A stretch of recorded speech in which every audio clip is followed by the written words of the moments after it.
Recebi aqui a pergunta de como não traumatizar os filhos e é importante a gente trazer aqui essa resposta para vocês. Quando a gente fala de traumas e de traumas da infância, é importante a gente entender que os traumas fazem parte da vida. Nascer é o nosso primeiro trauma. Você está lá quentinho, gostosinho, com água, alimento, com tudo que você precisa e de repente você é expulso desse paraíso, sente um frio enorme, uma luz ofuscante e eu ainda brinco que se você não nascer chorando, você vai apanhar e você vai ser obrigado a chorar. E isso é extremamente traumático. Mas como é que a gente pode lidar com isso de uma maneira saudável para as crianças? É possível? Sim. Qual que é o problema? Qual é o X da questão? É expor a criança a circunstâncias e situações inadequadas para a idade que ela tem. Que tipo de circunstância pode ser inadequada?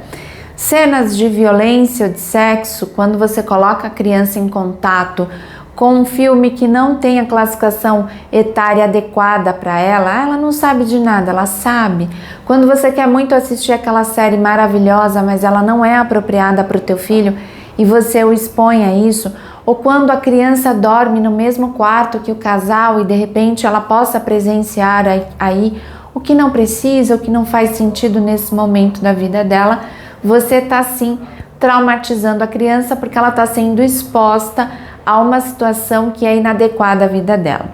Isso tudo surgiu quando a gente fala aqui do divórcio, dos problemas de conflito dos casais, das brigas que os casais acabam tendo, que as crianças acabam assistindo e que acabam sim prejudicando as crianças.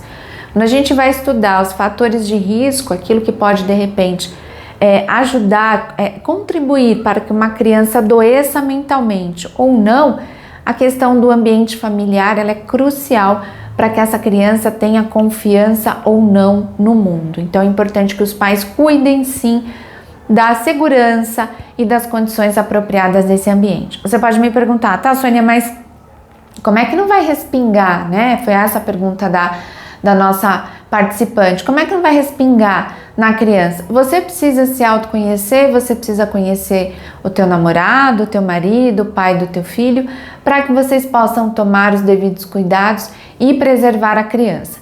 A infância é sim uma fase de muita angústia, de muitos traumas e de muitos desafios. A criança tem medo do bicho papão, do bicho debaixo da cama, tem medo do escuro, ela tem medo de crescer, ela tem medo de perder os pais. A infância é sim uma fase angustiante da vida, por mais que a gente não queira acreditar nisso, isso faz parte. Mas se os adultos de repente trazem a preocupação com o orçamento, com a conta de luz, com o dinheiro que não tem para pagar, com a briga com o marido, se o pai de repente arrumou uma namorada ou não, se a madrasta de repente vai ter um filho ou não, colocar a criança como pombo correio aí na relação dos pais, você está expondo a criança a traumas dos quais ela sim vai ter maior dificuldade de superar. E quando você não prepara a criança para uma situação, como por exemplo um velório, Sônia, mas eu devo levar a criança a velório ou não? Tem vídeo aqui que vai falar sobre isso, mas essa é uma decisão que precisa ser discutida com a criança, se ela quer ir, mas é importante que você explique para ela o que ela vai encontrar nesse velório, como as pessoas se comportam no velório, como ela deve se comportar no velório, o que a gente deve esperar dessa situação. Você prepara a criança para enfrentar esse momento e ela decide se ela quer participar ou não. Ela quer participar, você precisa explicar para ela como isso vai funcionar. Isso precisa ser com vários outros eventos na vida. Um primeiro dia de aula, uma consulta médica, uma visita a um parente que ela não está acostumada, uma recepção das visitas em casa, o que é que você espera dela, como é que ela deve conduzir a postura dela.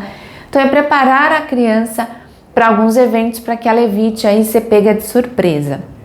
O que os pais acabam colocando nas costas das crianças que podem sim prejudicá-las? Uma desconfiança do mundo, de tudo e de todos, exagerada, tornando a criança uma criança persecutória, ansiosa, desconfiada, insegura com relação ao mundo. As suas crenças com relação ao que está certo ou que está errado, isso também pode ajudar a criança a se recuar diante as questões do mundo, revelar à criança um mundo de muito medo, um mundo de muita ansiedade, um mundo de muito estresse. A gente precisa tomar um certo cuidado porque a criança precisa ser preparada, mas ela precisa também ser encorajada para enfrentar os desafios do mundo. Quando você assusta a criança, ela se torna uma vítima do mundo, ela se torna uma pessoa ansiosa e ela pode sim ter falta de coragem para evitar aí os grandes desafios que a vida nos impõe. Eu espero que esse vídeo tenha te ajudado a fazer algumas reflexões. Eu sou Sônia Portes, psicóloga e especialista em família. Um grande abraço, até a próxima. Deixa aí seus comentários para a gente responder nos próximos vídeos. Até!